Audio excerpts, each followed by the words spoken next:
गुरु प्यारी सत संगत जी, सभी को प्यार भरी राधा स्वामी जी, आपका हमारे YouTube चैनल में स्वागत है। आज मैं आपको जो सच्ची साखी सुनाने जा रहा हूँ वो सिर्फ एक बुजुर्ग पिता के दुख की कहानी नहीं है। ये उस पिता की कहानी है जिसने अपनी पूरी जिंदगी अपने बच्चों की खुशियों के लिए लगा दी, लेकिन जब उसकी अपनी जिंदगी में सहारे की जरूरत आई तो वही बच्चे उससे दूर हो गए। मगर संगत जी, मालिक की अदालत में देर हो सकती है, अंधेर नहीं। और जब एक सच्चे दिल से निकली हुई अरदास उस दरबार तक पहुंचती है तो फिर परिस्थितियां चाहे कितनी भी कठिन क्यों ना हो, मालिक किसी न किसी रास्ते से अपने बंदे का हाथ थाम लेते हैं। मेरा नाम बलदेव सिंह है। मेरी उम्र उस समय करीब 72 साल थी। गांव के लोग मुझे प्यार से बाबा बलदेव कहकर बुलाते थे।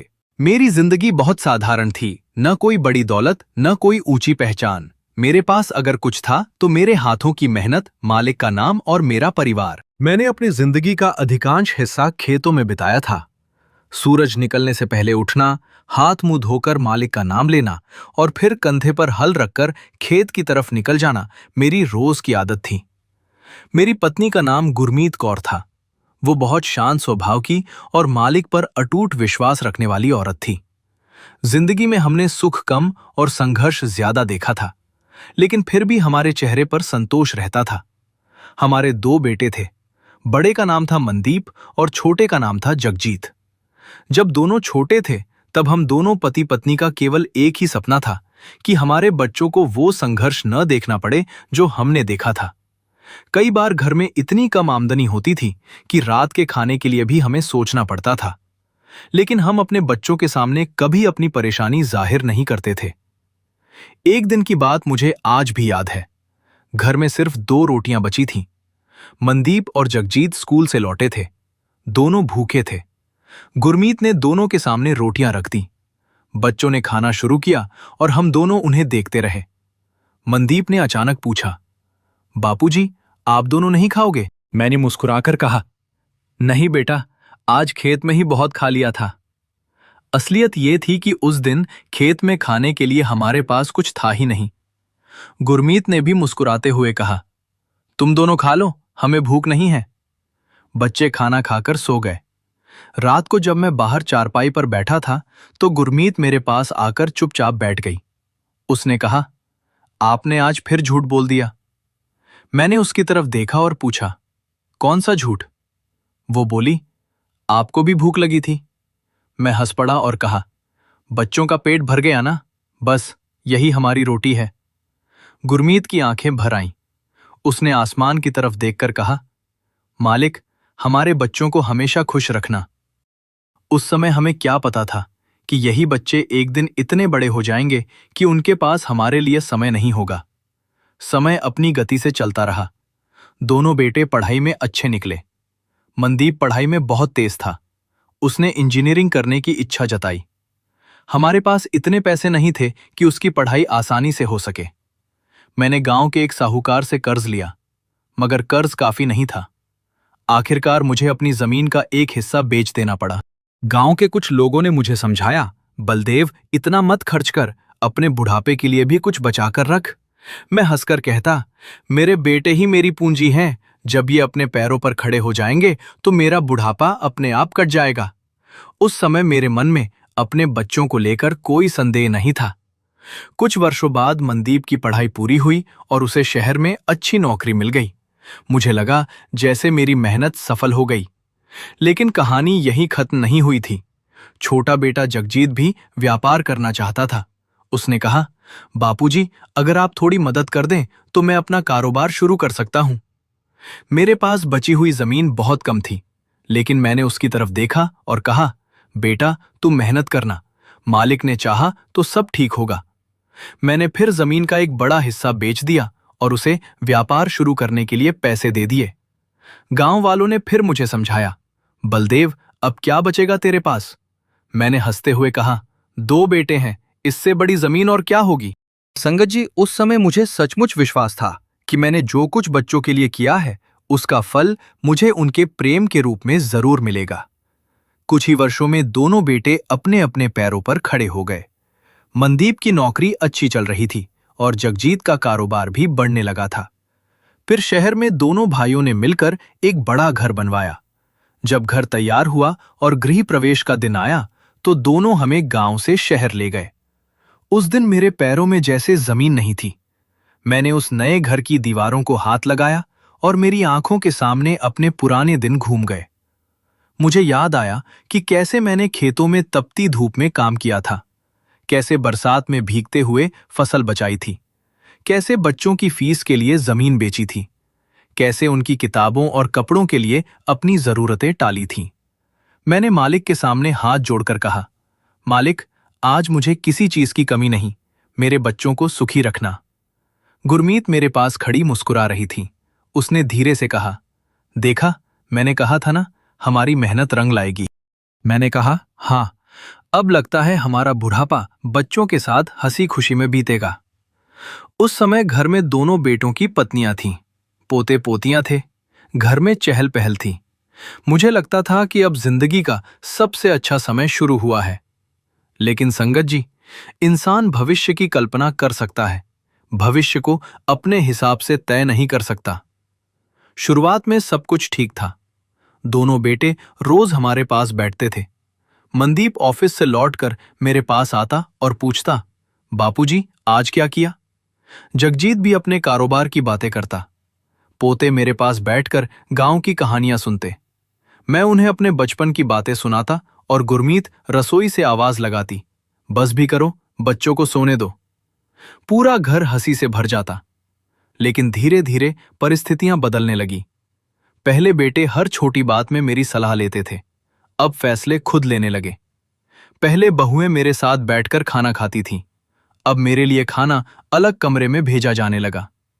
पहले पोते रोज मेरे कमरे में आते थे, अब उन्हें धीरे धीरे समझाया जाने लगा कि दादाजी को आराम करने दो।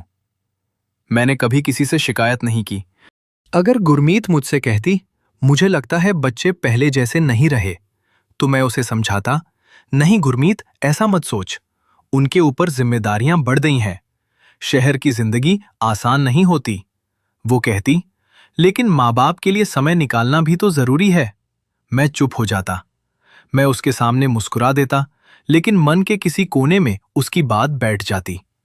फिर एक दिन गुरमीत अचानक बीमार पड़ गई। पहले हमें लगा सामान्य कमजोरी होगी, लेकिन डॉक्टर के पास ले गए तो पता चला कि उसकी तबीयत काफी खराब है। मैं अस्पताल के चक्कर लगाने लगा, रात दिन उसके पास बैठा रहता। मनदीप और जगजीत इलाज का खर्च उठा रहे थे, लेकिन उनके पास मां के पास बैठने का समय नहीं था। मैं फिर भी उन्हें दोष नहीं देता था। मैं खुद ही कहता, बच्चे काम करते हैं, उनके भी अपने परिवार हैं। गुरमीत अस्पताल के बिस्तर पर लेटी रहती और मुझे देखती रहती। एक रात उसने मेरा हाथ अपने हाथ में लेकर कहा, बलदेव जी, अगर मैं चली गई तो अपना ध्यान रखना।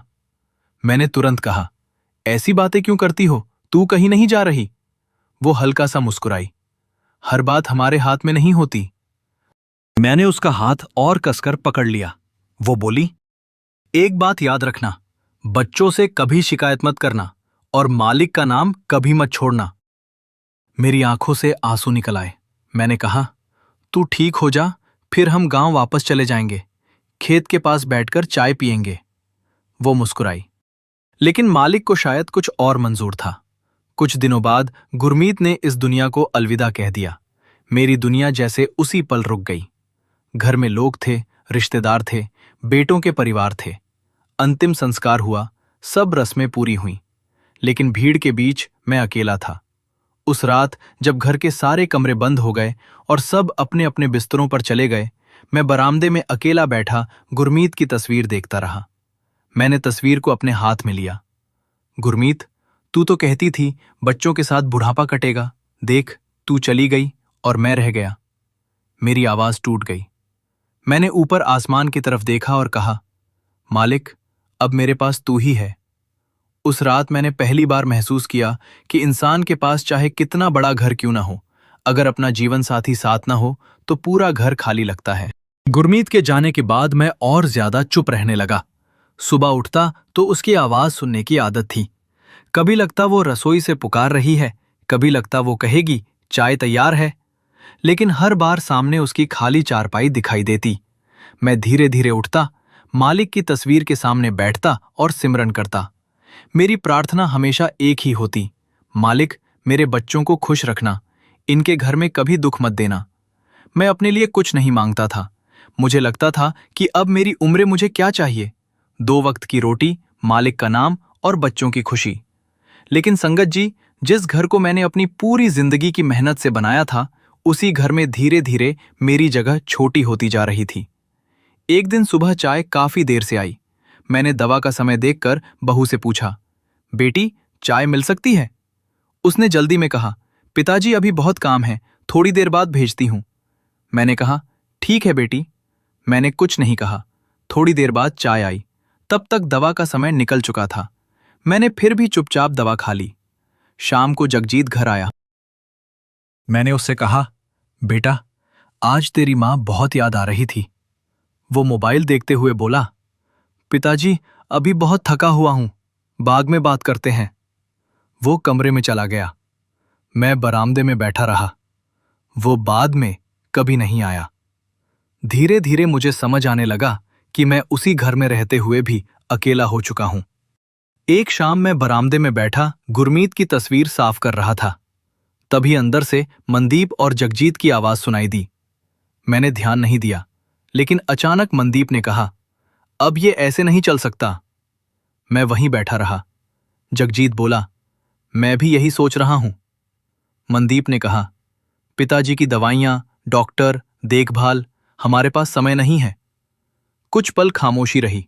फिर जगजीत ने बहुत धीमी आवाज में कहा, भैया अगर सच कहूं तो उन्हें किसी अच्छे वृद्ध सेवा केंद्र में रख देना चाहिए। मेरे हाथ में पकड़ी गुरमीत की तस्वीर कांप गई। मुझे लगा शायद मैंने गलत सुना है। मैंने तस्वीर को सीने से लगाया। अंदर से फिर आवाज आई, वहां उनकी उम्र के लोग भी होंगे, देखभाल भी होगी। यहां तो हम ठीक से समय नहीं दे पा रहे। उस पल मेरे भीतर कुछ टूट गया। मैंने अपने आप से पूछा, क्या सचमुच मैं अपने बच्चों के लिए बोझ बन गया हूं? जिस जमीन को मैंने बेचा था वो याद आई। जिस रात बच्चों की फीस भरने के लिए मैं खुद भूखा सोया था वो याद आई। वो अंगूठी याद आई जो मैंने मनदीप की बीमारी के समय बेच दी थी। वो पुरानी साइकिल याद आई जिस पर दोनों बेटों को स्कूल छोड़ने जाता था। मुझे सब कुछ याद आने लगा। लेकिन अजीब बात यह थी कि मेरे मन में उनके लिए गुस्सा नहीं आया, सिर्फ आंखों से आंसू निकलते रहे। मैंने गुरमीत की तस्वीर की तरफ देखा और बहुत धीरे से कहा, तूने कहा था ना बच्चों से शिकायत मत करना। मैं शिकायत नहीं करूंगा। उस रात मैं अपने कमरे में गया, मालिक की तस्वीर सामने रखी, माला हाथ में ली और बहुत देर तक सिमरन करता रहा। फिर मैंने आंखें बंद करके कहा, मालिक अगर यही मेरी परीक्षा है तो मुझे इतनी शक्ति देना कि मैं अपने बच्चों को दोष दिए बिना इसे स्वीकार कर सकूं। मैंने उन्हें जीवन भर सुख देने की कोशिश की है। अगर आज उन्हें लगता है कि मेरा जाना उनके लिए अच्छा है तो मुझे उनके रास्ते की रुकावट मत बनाना। मेरी आवाज कांप रही थी, लेकिन मन के भीतर एक अजीब सी शांति उतर रही थी। अगली सुबह दोनों बेटे मेरे कमरे में आए। मनदीप के चेहरे पर गंभीरता थी। जगजीत भी चुप था। मैंने दोनों को देखकर कहा, आओ बेटा बैठो। मनदीप कुर्सी पर बैठ गया। कुछ पल तक वो कुछ बोल नहीं पाया। फिर उसने धीमी आवाज में कहा, पिताजी हम आपसे एक जरूरी बात करना चाहते हैं। मैंने उसकी तरफ देखा। हाँ बेटा कहो। वो बोला, हम दोनों ने बहुत सोच विचार किया है। उसकी आवाज धीमी पड़ गई। आपकी देखभाल ठीक से नहीं हो पा रही। हमारे काम भी बहुत बढ़ गए हैं। इसलिए हमने सोचा है कि आपको एक बहुत अच्छे वृद्ध सेवा केंद्र में रख दें। वहां डॉक्टर भी होंगे, आपकी उम्र के लोग भी होंगे और आपकी देखभाल भी अच्छी होगी। कमरे में सन्नाटा छा गया। मैंने कुछ पल तक अपने दोनों बेटों को देखा। फिर मैंने बहुत शांत आवाज में पूछा, बेटा क्या तुम्हें सच में लगता है कि अब इस घर में मेरे लिए जगह नहीं रही? दोनों चुप हो गए। मैंने उनकी तरफ देखा। मेरी आंखों में आंसू थे, लेकिन मैंने कोई शिकायत नहीं की। मैंने बस इतना कहा, अगर तुम्हें लगता है कि वहां मेरी भलाई है तो मैं चलने के लिए तैयार हूं। मैंने पूरी जिंदगी तुम्हारी खुशी के लिए जी है। बुढ़ापे में तुम्हारी परेशानी नहीं बनना चाहता। मनदीप ने सिर झुका लिया। जगजीत की आंखें भी नम थीं, लेकिन उस समय दोनों में से किसी ने मुझे रोकने की कोशिश नहीं की और मैंने अपनी छोटी सी पोटली बांधनी शुरू कर दी। उस पोटली में आखिर था ही क्या? गुरमीत की एक तस्वीर, मालिक की छोटी सी तस्वीर, मेरी पुरानी माला, 2 जोड़ी कपड़े और कुछ दवाइयां। मैंने कमरे में चारों तरफ देखा। दीवार पर मनदीप और जगजीत की बचपन की तस्वीरें लगी थीं। एक तस्वीर में दोनों मेरे कंधों पर बैठे हुए थे। मैंने उस तस्वीर को उतारा नहीं, बस कुछ देर तक उसे देखता। मुझे वो दिन याद आया जब मनदीप पहली बार स्कूल गया था। वो मेरा हाथ छोड़ ही नहीं रहा था। मैंने उसे समझाया था, बेटा, पढ़ लिखकर बड़ा आदमी बनना, लेकिन बड़ा आदमी पैसे से नहीं, अपने व्यवहार से बनना। और जगजीत, वो तो बचपन में मेरे पीछे पीछे खेत तक चला आता था। जब मैं हल चलाता तो थोड़ी दूर बैठकर मुझे देखता रहता। एक दिन उसने पूछा था, बापूजी, आप इतना काम क्यों करते हो? मैंने हंसकर कहा था, ताकि मेरे बच्चे कभी किसी के सामने हाथ फैलाकर खड़े ना हों।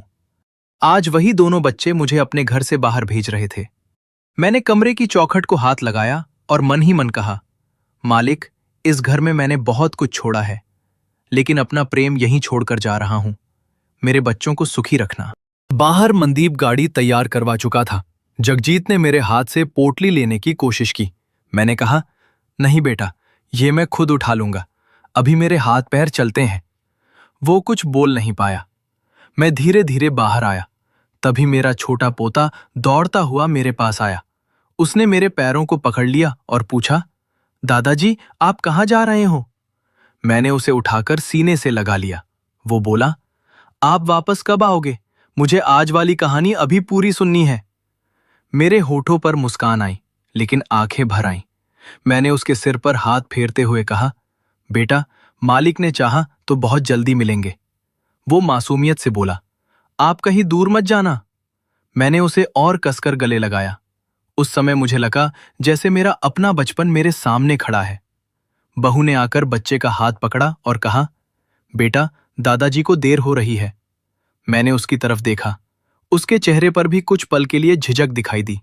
शायद उसके मन में भी कुछ चल रहा था, लेकिन उसने कुछ नहीं कहा। मैंने किसी को दोष नहीं दिया। मैं गाड़ी में जाकर बैठ गया। मनदीप आगे बैठा था और जगजीत मेरे पास। पूरे रास्ते कोई कुछ नहीं बोल रहा था।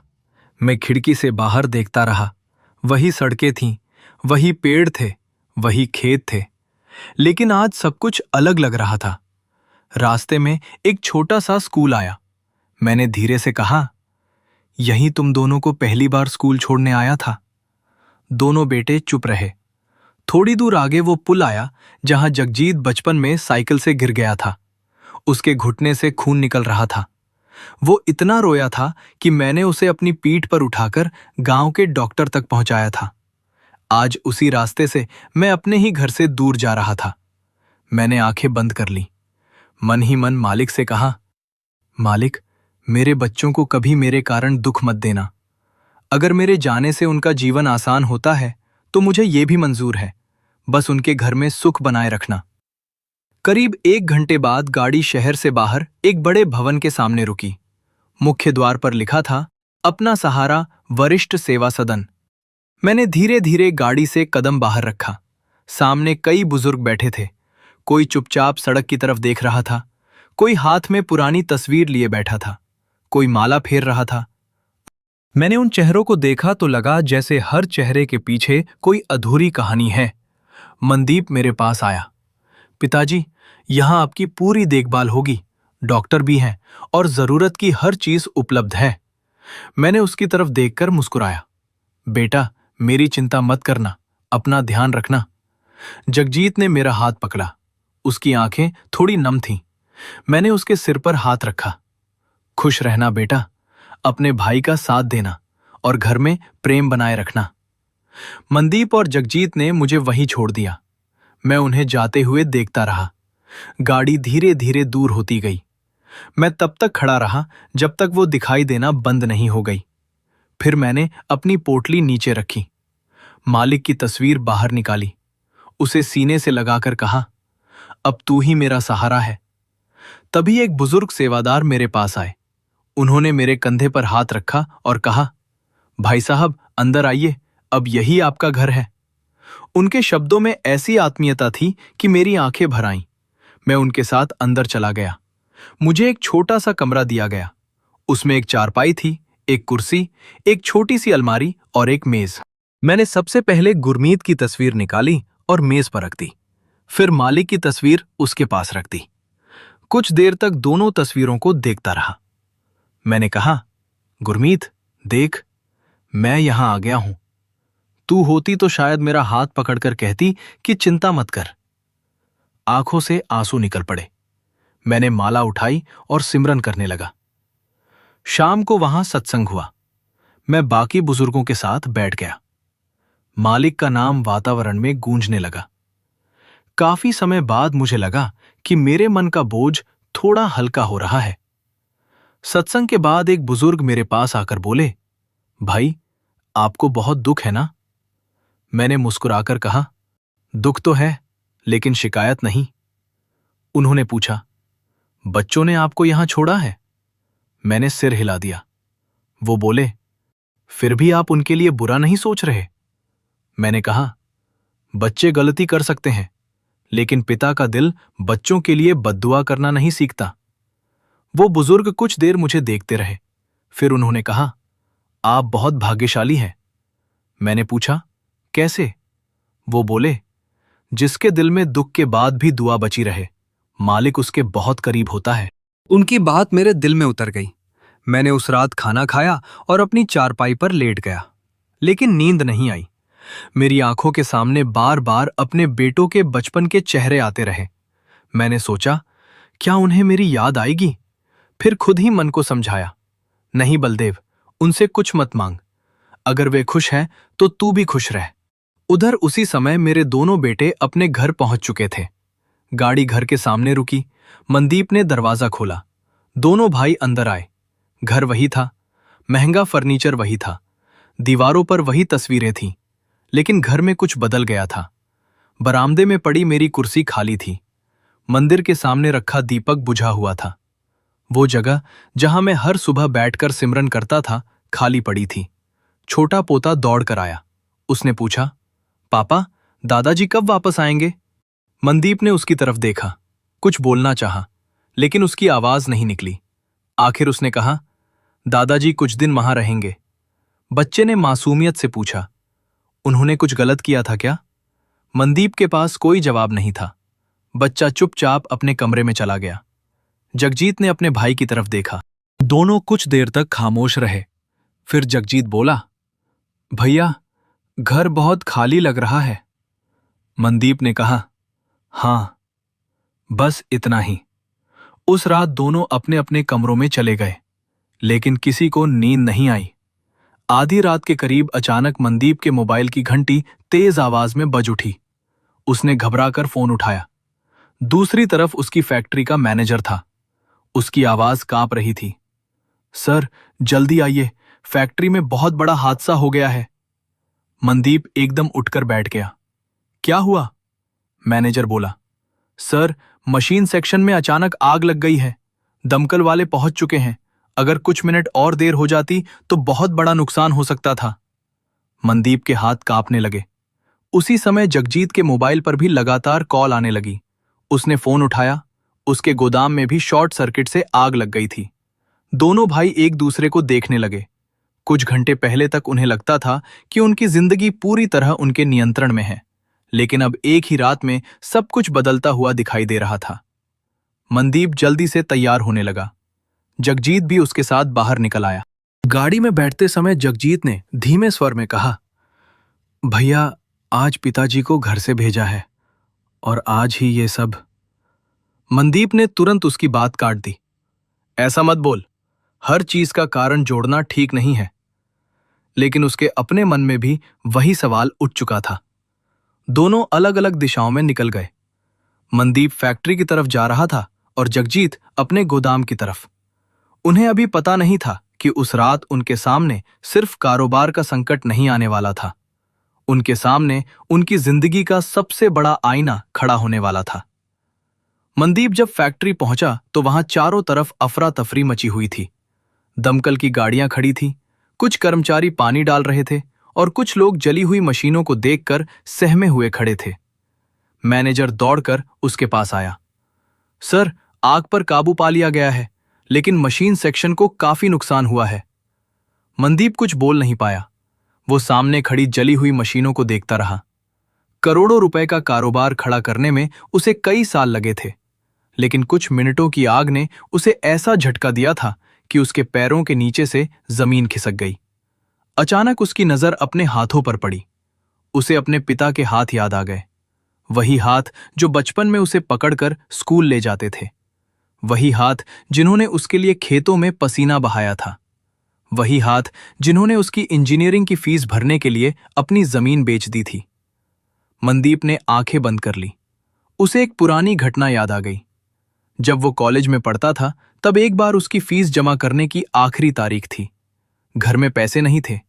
उसने डरते हुए पिता से कहा था, बापूजी, अगर इस बार फीस नहीं भरी तो मेरा साल खराब हो जाएगा। उसके पिता ने बिना कुछ कहे अपनी उंगली से सोने की अंगूठी उतारी थी। मनदीप ने पूछा था, ये क्यों उतार रहे हो? पिता ने मुस्कुराकर कहा था, बेटा, ये अंगूठी मेरी उंगली में रहे या तेरी पढ़ाई पूरी हो, मेरे लिए दोनों बराबर नहीं है। तू पढ़ ले। वो अंगूठी बेच दी गई थी। मनदीप की आंखों में आंसू आ गए। उसने अपने आप से कहा, जिस आदमी ने मेरी 1 साल की पढ़ाई बचाने के लिए अपनी निशानी तक बेच दी, आज मैं उसी के लिए कुछ समय नहीं निकाल पाया। उधर जगजीत अपने गोदाम पहुंच चुका था। वहां भी आग पर काबू पा लिया गया था, लेकिन लाखों रुपए का सामान जल चुका था। पुलिस अधिकारी उससे पूछताछ कर रहे थे। जगजीत जवाब दे रहा था, लेकिन उसका ध्यान कहीं और था। उसे अपने पिता का चेहरा याद आ रहा था। वो सोच रहा था, क्या हमने सच में बहुत बड़ी गलती कर दी? उसने तुरंत मनदीप को फोन किया। भैया। कुछ पल तक दोनों तरफ खामोशी रही। फिर जगजीत बोला, पिताजी को वापस ले आना चाहिए था क्या? मनदीप ने गहरी सांस ली। मुझे नहीं पता। जगजीत बोला, मुझे भी नहीं पता, लेकिन मन बहुत घबरा रहा है। दोनों ने फोन रख दिया। सुबह होने तक दोनों किसी तरह घर पहुंचे, लेकिन घर में एक और परेशानी उनका इंतजार कर रही थी। मनदीप का छोटा बेटा तेज बुखार में तप रहा था। उसकी हालत देखकर पूरा परिवार घबरा गया। डॉक्टर को तुरंत बुलाया गया। डॉक्टर ने बच्चे को देखकर कहा, बुखार काफी ज्यादा है, इसे अस्पताल ले जाना पड़ेगा। मनदीप की पत्नी रोने लगी।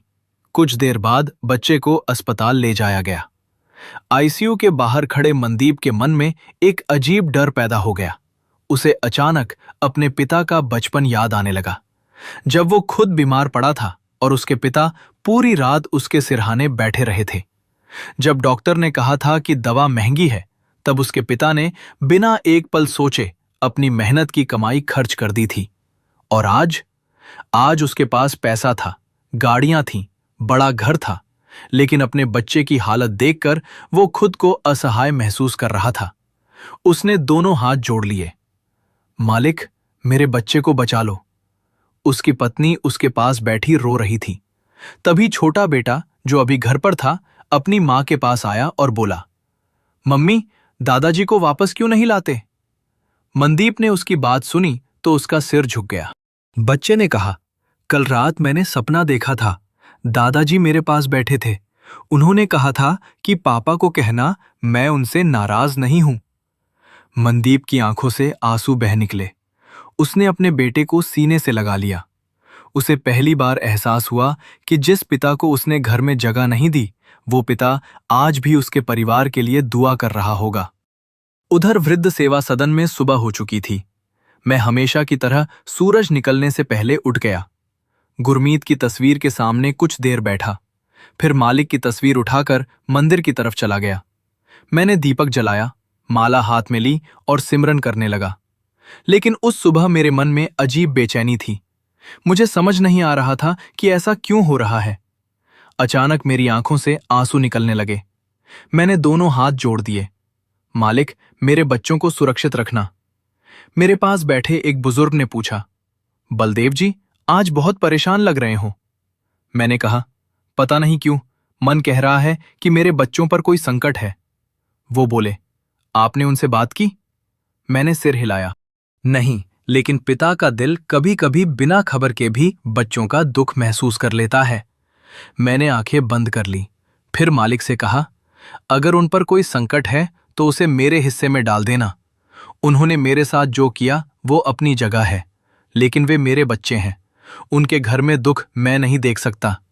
मेरी आवाज कांप रही थी। पास बैठे कुछ बुजुर्ग भी भावुक हो गए। मैंने आगे कहा, मालिक, मेरे बच्चों को सुखी रखना, मेरे पोते को कुछ मत होने देना। मुझे नहीं पता था कि उसी समय मेरा पोता अस्पताल में डॉक्टरों के बीच था। संगत जी, उस दिन मुझे एक बात भीतर से बहुत स्पष्ट महसूस हुई। माता पिता का प्रेम किसी हिसाब किताब से नहीं चलता। बच्चा भूल जाए, माँ बाप नहीं भूलते। संतान दूर चली जाए, माँ बाप की दुआ उसके पीछे चलती रहती है। मैंने अपनी माला फिर से हाथ में ली और सिमरन करने लगा। उधर अस्पताल में बच्चे की हालत अचानक बिगड़ने लगी। डॉक्टर तुरंत उसे अंदर ले गए। मनदीप और जगजीत बाहर खड़े थे। दोनों के चेहरे पर डर साफ दिखाई दे रहा था। मनदीप ने अपने भाई का हाथ पकड़ लिया। जगजीत, अगर बच्चे को कुछ हो गया तो।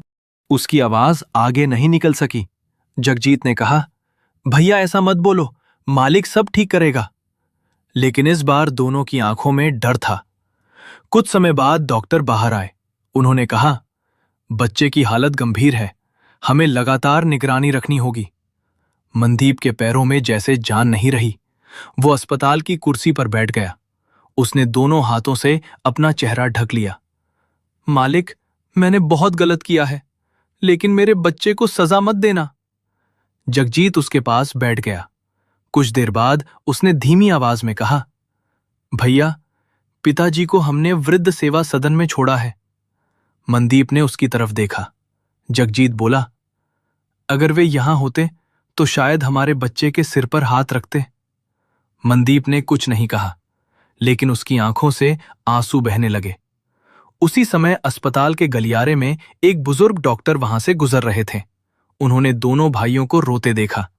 वो कुछ क्षण रुके और बोले, बेटा, संकट में इंसान को सबसे पहले उसी की याद आती है जिसने जिंदगी में बिना किसी स्वार्थ के उसका साथ दिया हो।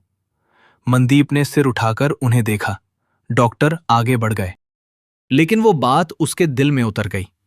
उसे अपने पिता की याद और ज्यादा आने लगी। वो उठकर अस्पताल के एक शांत कोने में चला गया। उसने फोन निकाला, वृद्ध सेवा सदन का नंबर ढूंढा। उसकी उंगली कॉल बटन पर जाकर रुक गई। कुछ क्षण तक वो सोचता रहा, फिर उसने कॉल कर दिया। उधर से आवाज आई, जी, वरिष्ठ सेवा सदन। मनदीप कुछ बोल नहीं पाया। उसकी आंखों से आंसू बहने लगे। फिर उसने धीमे से कहा, मैं बलदेव जी का बेटा बोल रहा हूं। दूसरी तरफ से पूछा गया, जी बताइए। मनदीप ने कांपती आवाज में पूछा, पिताजी ठीक हैं? सेवादार ने तीख हैं, सुबह से सेवा में लगे हुए हैं, अभी थोड़ी देर पहले अपने बच्चों के लिए प्रार्थना कर रहे थे। मनदीप का दिल जैसे रुक गया। उसने पूछा, क्या उन्होंने हमारे लिए प्रार्थना की? सेवादार ने सहजता से कहा, हां बेटा, वो रोज करते हैं। आज तो खास तौर पर कह रहे थे कि मालिक मेरे बच्चों को सुरक्षित रखना। मनदीप ने फोन कान से हटाया। वो फूट फूट कर रोने लगा। जिस पिता को उसने ये सोचकर घर से बाहर भेजा था कि वो बोझ बन चुके हैं, वही पिता उसके संकट में उसके लिए मालिक के आगे हाथ जोड़ रहा था। उधर अस्पताल के आईसीयू में बच्चे की हालत अभी भी गंभीर थी और वृद्ध सेवा सदन में मैं लगातार सिमरन करते हुए अपने बच्चों के लिए प्रार्थना कर रहा था। मुझे नहीं पता था कि मेरे बेटों के दिल में वर्षों बाद पहली बार मेरे लिए वही प्रेम जागने लगा था जिसे मैंने उनके बचपन से अपने सीने में संभाल कर रखा था। उस दिन दोपहर तक मनदीप और जगजीत अस्पताल से बाहर नहीं निकले। दोनों के मन में एक ही बात थी, उन्हें अपने पिता से मिलना है। लेकिन अभी बच्चे की हालत स्थिर नहीं हुई थी और उसी समय वृद्ध सेवा सदन के मुख्य द्वार पर एक ऐसी गाड़ी आकर रुकी जिसके आने की किसी को उम्मीद नहीं थी। गाड़ी से शहर के एक बुजुर्ग संत उतरे। आश्रम के संचालक ने आगे बढ़कर उनका स्वागत किया। संत जी ने अंदर आते ही सभी बुजुर्गों को प्रणाम किया और कुछ देर बाद मेरी नजर उन पर पड़ी। उन्होंने मेरे पास आकर बिना कुछ पूछे मेरे कंधे पर हाथ रखा और बोले, बलदेव, मन को शांत रखो, तुम्हारी अरदास मालिक तक पहुंच चुकी है। मैंने उनकी तरफ देखा। मेरी आंखों में आंसू थे। मैंने कहा, महाराज जी, मुझे अपने लिए कुछ नहीं चाहिए, बस मेरे बच्चे और मेरा पोता सुरक्षित रहें। संत जी कुछ पल चुप रहे, फिर बोले, जिस पिता के मन में अपने लिए नहीं, बच्चों के लिए दुआ हो, उसकी अरदास बहुत दूर तक जाती है। मैंने सिर झुका दिया। उधर अस्पताल में बच्चे की हालत अचानक और बिगड़ गई। डॉक्टरों ने तुरंत इलाज शुरू किया। मनदीप और जगजीत आईसीयू के बाहर हाथ जोड़कर खड़े थे। मनदीप की आंखों से आंसू बह रहे थे। मालिक, अगर मेरे पिता की दुआ में सचमुच कोई ताकत है तो आज मेरे बच्चे को बचा लेना। काफी देर बाद डॉक्टर बाहर आए। उनके चेहरे पर पहले जैसी चिंता नहीं थी। उन्होंने कहा, अभी खतरा पूरी तरह टला नहीं है, लेकिन बच्चे की हालत पहले से स्थिर है। दोनों भाइयों ने राहत की सांस ली। जगजीत ने मनदीप की तरफ देखा। भैया, हमें पिताजी को वापस लाना होगा। मनदीप ने सिर हिलाया। हां, अब और देर नहीं। दोनों ने वहीं फैसला कर लिया कि जैसे ही बच्चे की हालत और स्थिर होगी, वे अपने पिता को लेने जाएंगे। लेकिन उनके लिए सबसे जरूरी बात अब सिर्फ पिता को घर लाना नहीं थी, उन्हें अपने पिता से माफी मांगनी थी। और शायद पहली बार उन्हें समझ आया था कि पिता को घर से निकालना आसान था, लेकिन पिता के दिल से खुद को निकाल पाना उनके लिए कभी संभव नहीं था। शाम तक बच्चे की हालत काफी बेहतर हो गई। डॉक्टर ने कहा कि अब तत्काल खतरा नहीं है। ये सुनते ही दोनों भाइयों ने आंखें बंद करके मालिक का शुक्राना किया। उसी समय वृद्ध सेवा सदन में मैं बगीचे में पौधों को पानी दे रहा था। मैं हर पौधे को बहुत ध्यान से पानी देता था। एक बुजुर्ग ने पूछा, बलदेव जी, आप पौधों को इतना प्यार क्यों करते हैं? मैं मुस्कुराया और कहा, रिश्ते भी पौधों जैसे होते हैं। समय पर पानी और प्रेम मिलता रहे तो हरे रहते हैं। अगर ध्यान देना बंद कर दो तो धीरे धीरे सूख जाते हैं। मुझे क्या पता था कि मेरे अपने रिश्ते भी फिर से हरे होने वाले थे। कुछ ही देर बाद आश्रम के मुख्य द्वार पर गाड़ी आकर रुकी। मनदीप और जगजीत उतरकर तेजी से अंदर आए। उनके पीछे उनकी पत्नियां और मेरा छोटा पोता भी था। मैंने उन्हें देखा तो कुछ पल के लिए समझ ही नहीं पाया कि यह सच है या सपना। मनदीप सीधे मेरे पास आया। उसने मेरे पैरों में सिर रख दिया। पिताजी, हमें माफ कर दीजिए। जगजीत भी मेरे चरणों में गिर पड़ा। दोनों रो रहे थे। मैंने उनके सिर पर हाथ रखा और कहा, उठो बेटा। मनदीप रोते हुए बोला, पिताजी, हमने आपको नहीं पहचाना। आपने पूरी जिंदगी हमारे लिए लगा दी और हमने आपको अपने घर में बोझ समझ लिया। मैंने उसे उठाकर सीने से लगा लिया। बेटा, तुमने मुझे घर से निकाला था, दिल से नहीं, इसलिए मेरे दिल में तुम्हारे लिए कोई शिकायत नहीं। जगजीत फूट फूट कर रोने लगा। उसने कहा, पिताजी, हमारे साथ घर चलिए। मैंने उसकी तरफ देखा।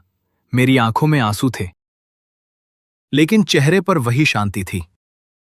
मैंने कहा, अगर बच्चों को अपने पिता की जरूरत हो तो पिता उनके साथ जाने से कभी मना नहीं करता। छोटा पोता दौड़कर मेरी गोद में आ गया। उसने कहा, दादाजी, अब आप फिर कभी नहीं जाओगे ना? मैंने उसके माथे को चूमा। नहीं बेटा, अब कहीं नहीं जाऊंगा। उसने मुझे कसकर पकड़ लिया और उस पल मुझे लगा जैसे गुरमीत की कही हुई बात सच हो गई हो। बच्चे लौट आए थे। घर फिर से मेरा इंतजार कर रहा था। लेकिन घर लौटने से पहले मैंने अपने बेटों से सिर्फ एक बात कही, बेटा, मुझे अपने साथ ले जाना है तो एक वादा करना, इस घर में कभी किसी बुजुर्ग को अकेला महसूस मत होने देना। दोनों ने मेरे हाथ पकड़ लिए। पिताजी, वादा है। हम सब गाड़ी में बैठे। इस बार मैं अकेला नहीं था। मेरे दोनों बेटे मेरे पास बैठे थे। मेरा पोता मेरे हाथ को पकड़े हुए था। गाड़ी उसी रास्ते से वापस जा रही थी, लेकिन आज हर रास्ता जैसे नया लग रहा था। और मेरे मन में सिर्फ एक ही बात थी, मालिक ने मेरा घर नहीं, मेरे बच्चों के दिल वापस किए थे। मेरा पोता मेरे हाथ को पकड़े हुए था और बार बार मेरी तरफ देखकर मुस्कुरा रहा था। मैंने उसके सिर पर हाथ फेरते हुए पूछा, अब खुश हो? वो बोला, बहुत खुश हूं दादाजी, अब मैं रोज आपकी कहानी सुनूंगा। मैं मुस्कुरा दिया। मनदीप और जगजीत चुप बैठे थे। उनकी आंखों में अभी भी पश्चाताप था। मैंने दोनों की तरफ देखकर कहा, बेटा, जो हो गया उसे बार बार याद करके अपने मन को मत दुखाना। गलती हर इंसान से होती है। असली बात यह है कि गलती समझ आने के बाद इंसान क्या करता है। मनदीप ने मेरा हाथ पकड़ लिया। पिताजी, अब हम कभी आपको अकेला नहीं छोड़ेंगे। मैंने कहा, बस अपने माँ बाप को नहीं, किसी भी बुजुर्ग को अकेला मत समझना। घर पहुंचते ही बहुओं ने दरवाजे पर खड़े होकर मेरा स्वागत किया। बड़ी बहू की आंखों में आंसू थे। उसने मेरे पैर छूकर कहा, पिताजी मुझे माफ कर दीजिए।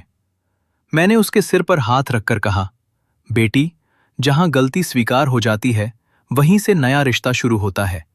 आज के बाद पुरानी बात भूल जाओ। उस दिन घर में पहली बार मुझे लगा कि ये वही घर है जिसे मैंने कभी अपने बच्चों के लिए बनाया था। शाम को पूरा परिवार एक साथ बैठा। मेरे लिए अलग थाली नहीं आई। सबने साथ खाना खाया। मेरी आंखों के सामने गुरमीत की तस्वीर थी। मैंने मन ही मन कहा, देख गुरमीत, हमारे बच्चे लौट आए हैं। मेरी आंखों से आंसू निकल आए। मनदीप ने पूछा, पिताजी, आप रो क्यों रहे हैं? मैंने मुस्कुराकर कहा, खुशी के आंसू हैं बेटा।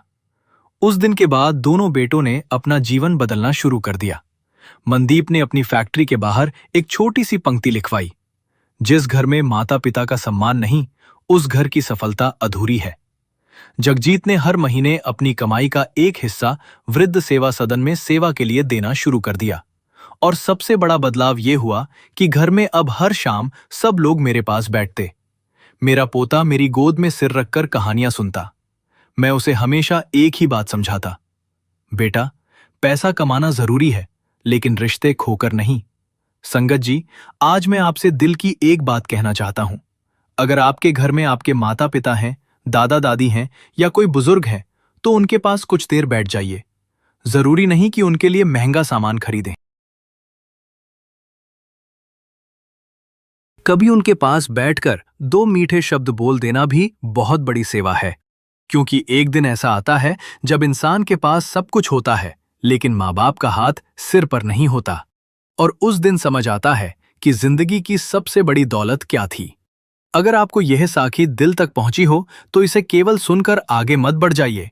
नीचे कमेंट में जरूर लिखिए कि आप किस शहर और किस राज्य से यह साखी सुन रहे हैं, ताकि हमें भी पता चल सके कि यह साखी किन किन शहरों और राज्यों तक पहुंच रही है।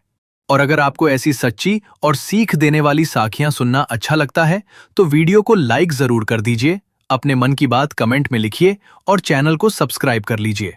सब्सक्राइब करने के बाद बेल आइकन दबाकर ऑल बटन जरूर चुन लें, ताकि ऐसी नई साखी जब भी आए उसकी सूचना आपको सबसे पहले मिल सके। याद रखिए, माता पिता की सेवा केवल एक जिम्मेदारी नहीं, बल्कि मालिक की दी हुई ऐसी सेवा है जिसका मूल्य किसी धन दौलत से नहीं चुकाया जा सकता। जिस पिता ने अपने बच्चों के लिए भूख सह ली, अपनी जमीन बेच दी, अपनी इच्छाएं छोड़ दी और पूरी जिंदगी उनकी खुशी के लिए लगा दी, उसके बुढ़ापे में अगर बच्चे उसका हाथ पकड़ लें तो इससे बड़ी कोई दौलत नहीं।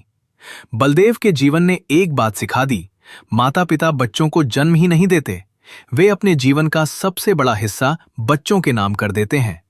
इसलिए जब उनके कदम धीमे हो जाएं तो उनका हाथ पकड़ लेना। जब उनकी आवाज कमजोर हो जाए तो उनकी बात ध्यान से सुन लेना। जब उन्हें अकेलापन महसूस हो तो उनके पास बैठ जाना, क्योंकि माता पिता की दुआ वो छांव है जिसके नीचे इंसान जिंदगी की कितनी भी गर्म धूप सह सकता है। और जिस घर में बुजुर्गों की आंखों में सम्मान और चेहरे पर मुस्कान होती है, उस घर में सच्ची समृद्धि अपने आप आ जाती है। मैंने अपनी आंखों से देखा है कि मालिक इंसान के कर्मों का हिसाब बहुत अलग तरीके से करता है। मैंने बच्चों को कभी बद्दुआ नहीं दी, मैंने सिर्फ दुआ की, और आखिरकार वही दुआ मेरे बच्चों के दिल तक पहुंची। इसलिए कभी किसी के माता पिता के साथ ऐसा मत होने देना जैसा मेरे साथ हुआ था। और अगर आपके माता पिता आपके साथ हैं तो आज ही उनके पास बैठकर बस इतना कह देना, आप हमारे लिए बोझ नहीं, हमारी सबसे बड़ी दौलत हैं। शायद आपके ये कुछ शब्द उनके पूरे जीवन की सबसे बड़ी खुशी बन जाएं। मालिक सबके घर में प्रेम बनाए रखे, हर बुजुर्ग के सिर पर अपनों का हाथ रहे और हर संतान को अपने माता पिता के त्याग को समझने की बुद्धि मिले। राधा स्वामी जी।